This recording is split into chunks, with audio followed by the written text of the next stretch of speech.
Եթե դուք ամուսնացել եք Ամերիկայի քաղաքացի կամ գրին քարտ ունեցող անձի հետ, ապա հնարավոր է, որ ունենաք հարցազրույց, եւ այդ հարցազրույցի ընթացքում հաճախ տրվող հարցերը հետևյալն են. երբ եւ որտեղ եք ծանոթացել ձեր ամուսնու կամ կնոջ հետ։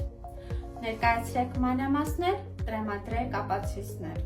Երբ եւ որտեղ է տեղի ունեցել ձեր հարսանիքը կամ նշանադրությունը։ Ճանաչում եք արդյոք միմյանց ընտանիքի անդամներին եւ ինչպիսի փոխհարաբերությունների մեջ եք նրանց հետ։ Միասին կատարված ճամփորդությունները կամ արձակուրդները։ Երբ եք վերջին անգամ միասին որևէ միջոցառման մասնակցել։ Ինչպիսին են եղել ձեր շփման մեթոդները, երբ հեռու եք միմյանցից։ Ինչ պլաններ ունեք ապագայի հետ կապված։ Ներկայացրեք հնարավորինս շատ ապացույցներ, ինչպիսիք են լուսանկարները, նամակները, հեռախոսազանգերը, միասին կատարված ուղևորությունների լուսանկարները,